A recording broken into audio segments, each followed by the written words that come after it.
Okay, I'd like to invite you to turn with me in your Bibles to the book of Job. And if you're joining us for the first time today, let me orient you to what we're about as a congregation. Several months back, we made a decision together that we were going to read the Bible from one cover to the last cover. And we started in the book of Genesis when we've been working our way through the Old Testament. We just finished the period of the Kings. And we're going to pause right now from the study on our Old Testament and start to look at a group of books in the Old Testament called the Writings. And the book of Job is the first of these writings books, and really a profound one. The book of Job ultimately is a book that gets at the question of suffering. And we're going to dive into this book. A little bit about Job as you're turning there. If you didn't bring your own Bibles, page 359 is where you can find it in our church Bible. A little about Job. He was known as a blameless and upright man.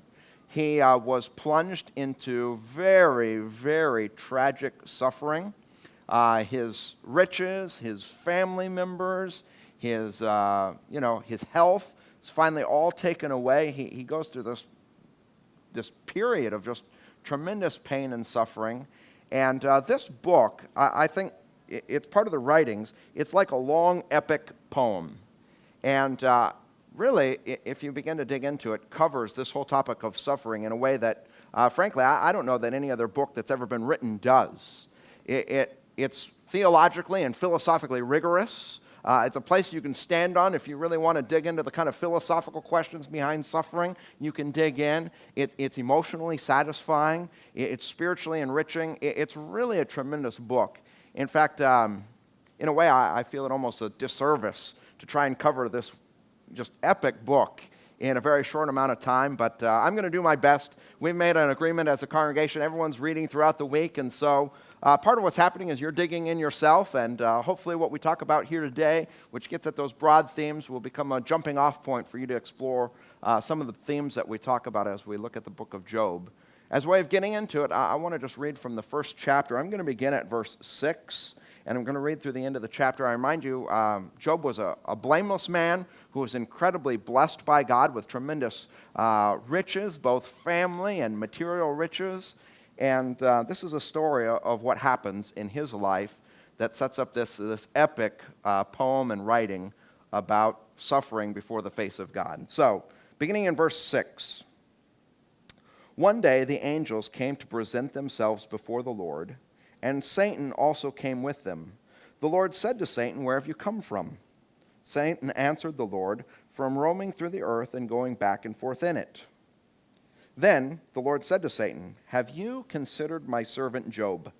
There is no one on earth like him. He is blameless and upright, a man who fears God and shuns evil." "Does Job fear God for nothing?" Satan replied. "Have you not put a hedge around him and his household and everything he has? You have blessed the work of his hands so that his flocks and herds are spread throughout the land. But stretch out your hand and strike everything he has, and he will surely curse you to your face." The Lord said to Satan, "Very well then, everything he has is in your hands, but on the man himself do not lay a finger." Then Satan went out from the presence of the Lord.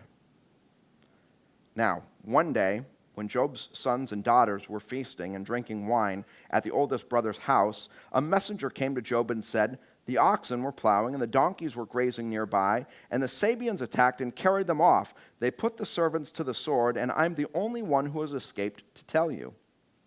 While he was still speaking, another messenger came and said, "The fire of God fell from the sky and burned up the sheep and the servants.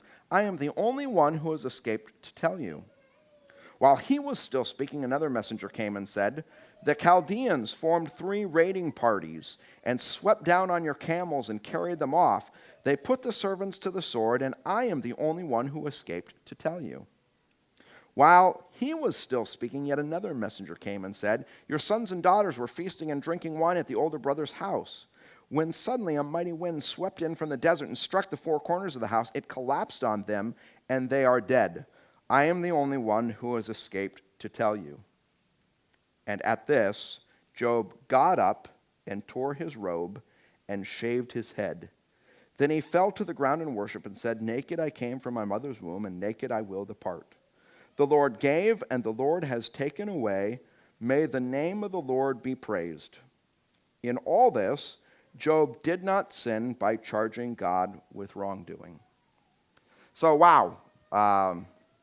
What a story. This story is just the first chapter of many, many chapters. It begins with a discussion between God and Satan that Job never has access to.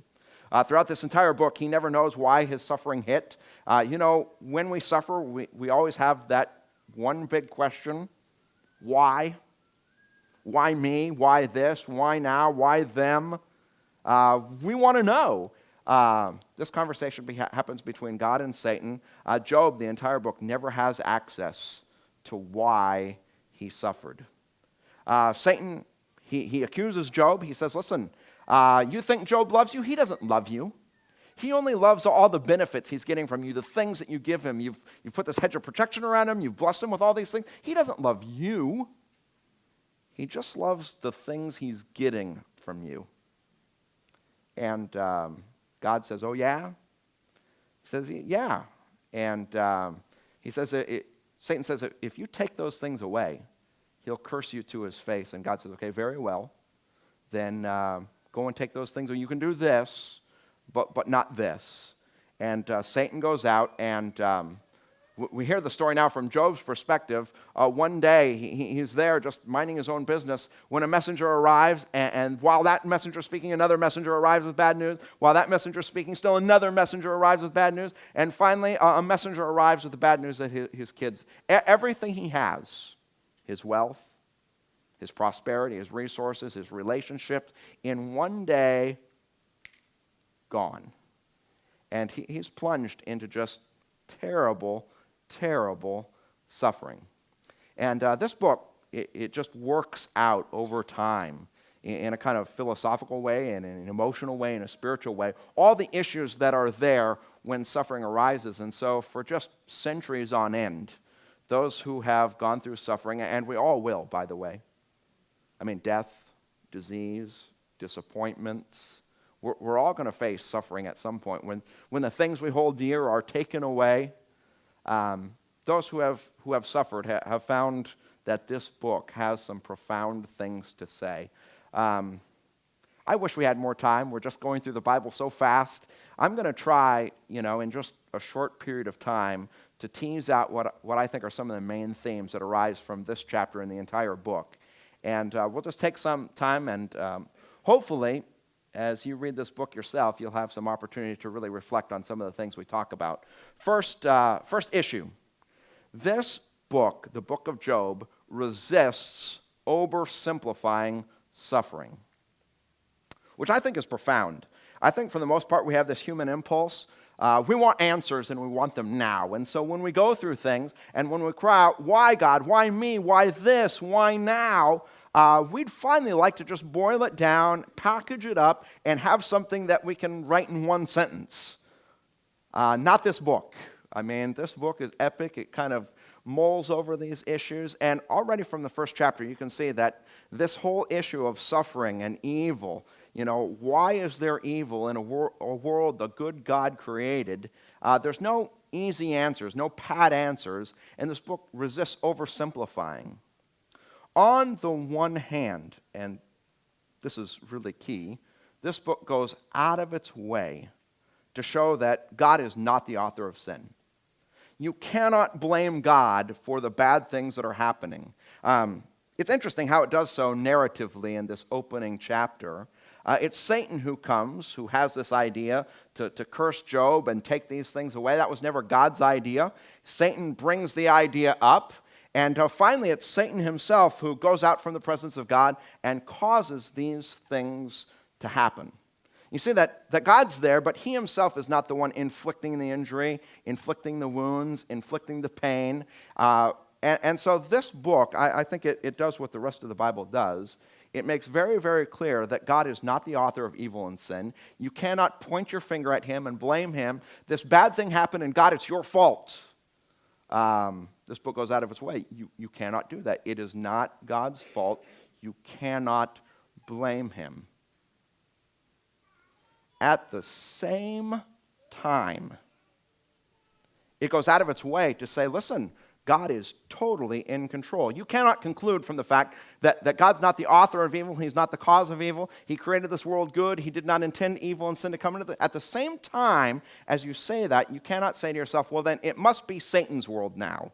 Or it must be that God's given the world over to us evil human beings. No, God's totally in control. And nothing happens that he does not will. God, he says, okay, you can do this, but not this.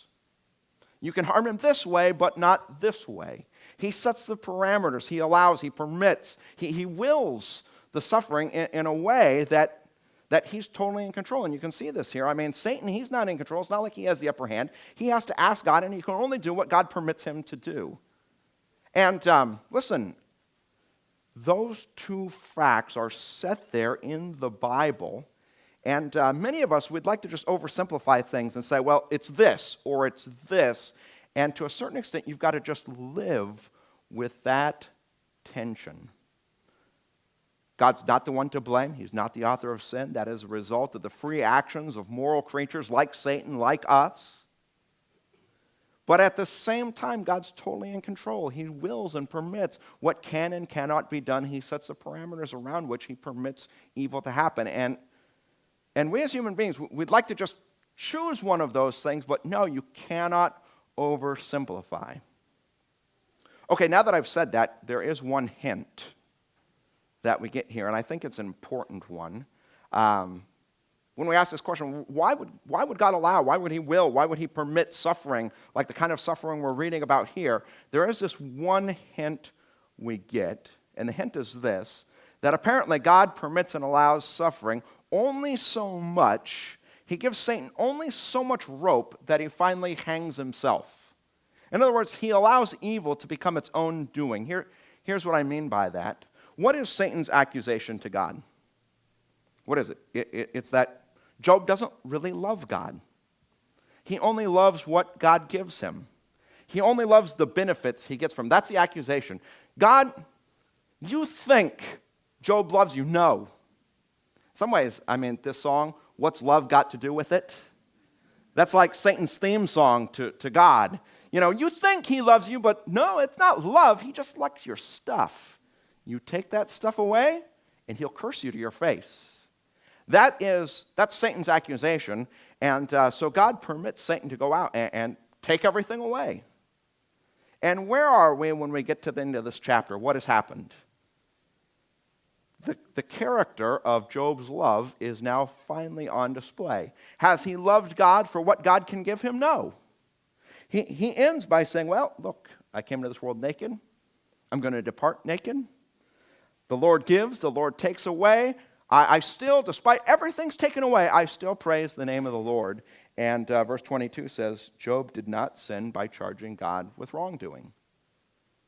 It's like he's given Satan enough rope. He's taken everything away to undo Satan. He's given him enough rope to hang himself. And that's an interesting point, which we'll come back to. It's like God allows enough evil for evil to become its own undoing. So that's the first point. We really need to resist oversimplifying, and this book points that out in big ways. Number two, in the book of Job, what's at stake? And the answer to that question is love. So if you have your Bibles open, you see that in the middle of verse 8, God says, have you considered my servant Job? There's no one like him. He's blameless and upright, a man who fears God and shuns evil. And that word fears, sometimes in modern English, it has kind of a negative connotation. Here in the Hebrew, it's very positive. It's like having an inner awe or reverence, a love even for someone. God's saying, hey, okay, the rest of the world, I mean, it's tough going, but Job, he loves me. He reveres me. He has awe for me inside his heart.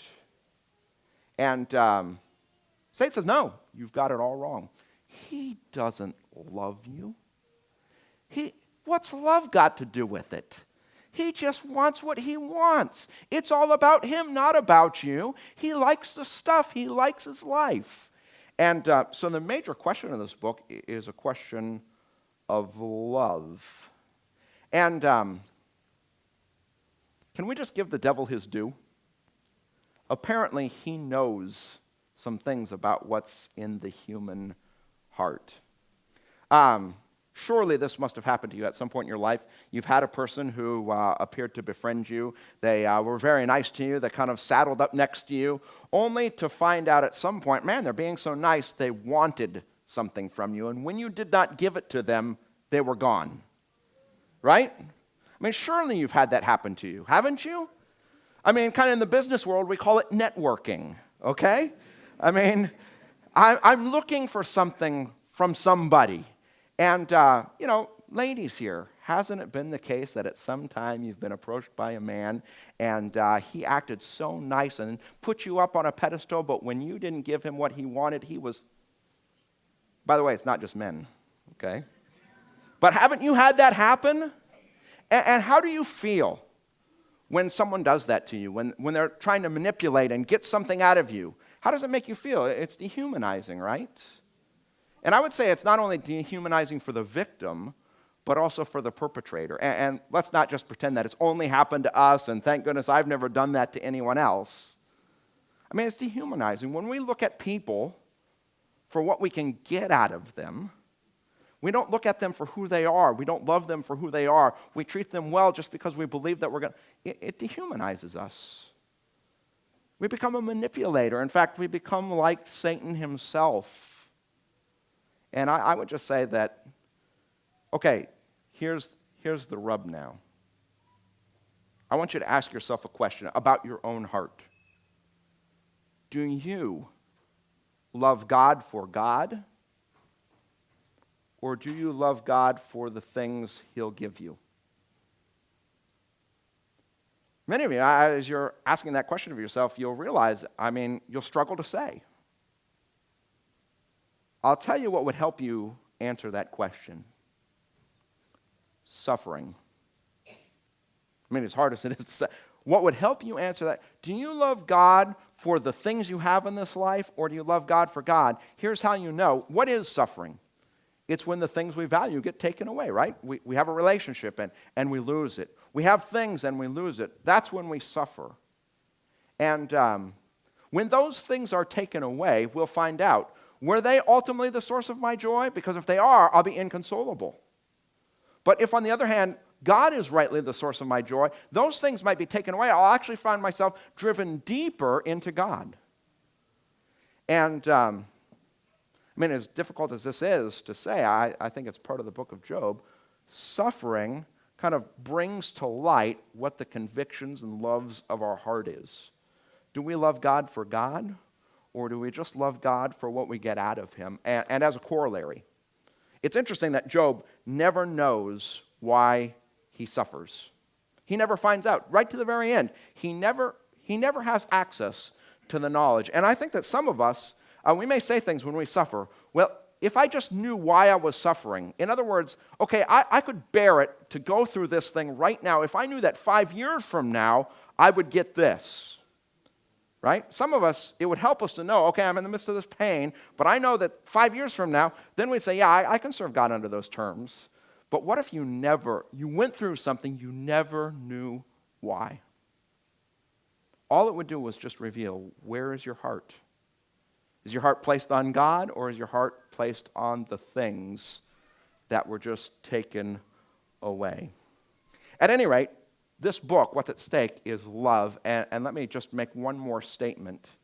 It's not just about Job's love for God, but maybe even more importantly, God's love for Job. And that leads now to the third point, which is this, that we find Job at the end of this chapter, and as a solution to this whole issue of suffering, pressing into the grace of God. So while 4 messengers come, they all bring tragic news, one after the next. They don't even finish speaking before the next bit of news comes. Job, blow after blow after blow after blow. At the end of it, what does he do? He presses into the grace of God. Look with me at verse 20. It says, at this, Job got up and tore his robe and shaved his head. And before I say anything else, let me just say this. This book is so real to life. This isn't just kind of surface level suffering. This is deep. I mean, he tears his clothes, he weeps and wails, he shaves his head.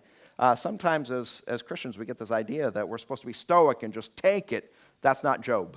This is real to life.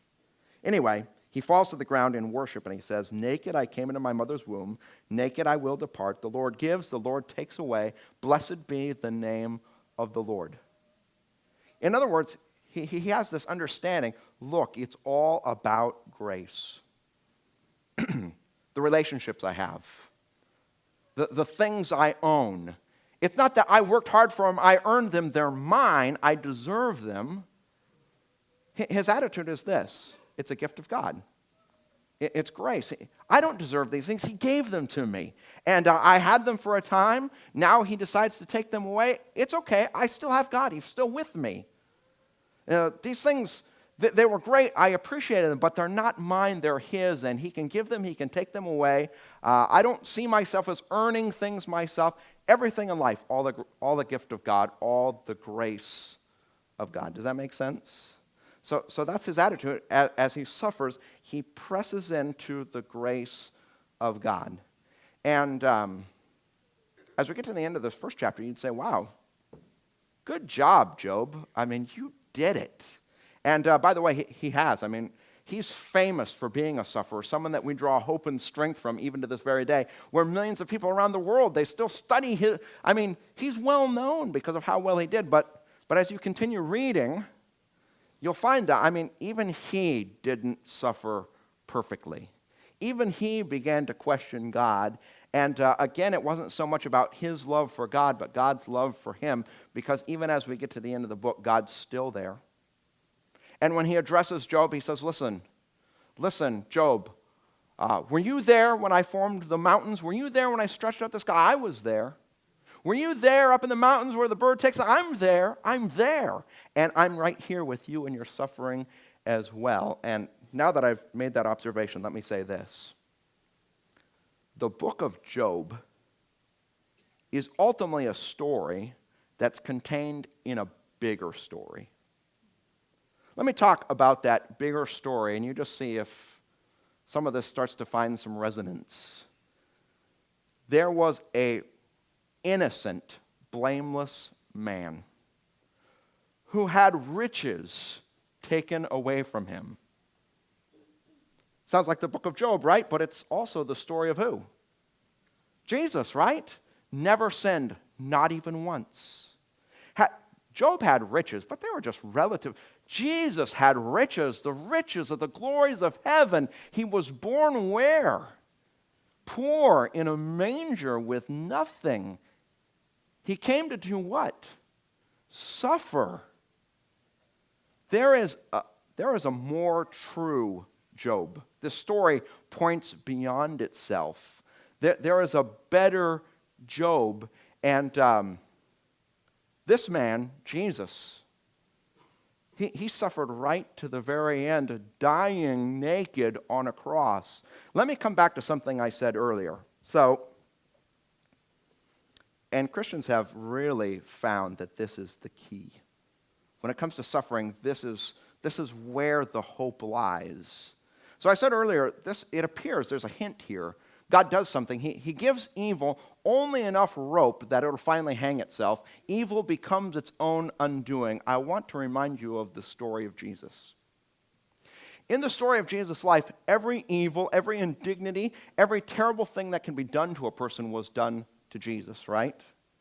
Not only did he leave the riches of heaven behind and live a life of poverty where he had no place to even lay his head at night, he was betrayed by his best friends. He was abandoned. He was arrested. He was mocked. He was tried. He was spat upon repeatedly. He was beaten. He was scourged. He was whipped. A crown of thorns placed on his head, blood flowing down, beaten to a pulp. It's like everything evil had to throw at a man was thrown at Jesus. Finally, human beings invented the worst possible way to kill someone. It was the cross. It was a way of making someone die the most painful death in the most shameful way, to hang there naked as a spectacle in front of people in complete agony. and those nails were driven into his hands and his feet. Everything evil could do to a person was done to Jesus. And let me, talk about an innocent sufferer. I mean, Job was righteous, but Jesus was righteous. He was the only human being to whom it was ever said, you live a perfect life, and I will crush you with hell itself. And that's what God did. He lived this perfect life, only to have evil thrown at him completely. And wow, this is the fantastic thing. What happened on the cross is that evil undid itself unwittingly. All evil was placed on Jesus. He paid that price, and he rose to new life, saying that evil had its done. It's done. It's dead. It's gone. It's like God gave evil just as much rope as it needed to hang itself. And Christians forever now have said this: there's our hope. If we turn to the Jesus of the cross, if we identify with him and his suffering, then what can you do to me? You know this Bible verse, but God demonstrates his own love for us in this: while we're yet sinners, Christ died for us. You see, there's this love. The book of Job, all about there's this love. You can take everything away, strip it all away. You can cause us to suffer in any way, but a person who has Jesus, we know he's there with us. He's never going to let us go.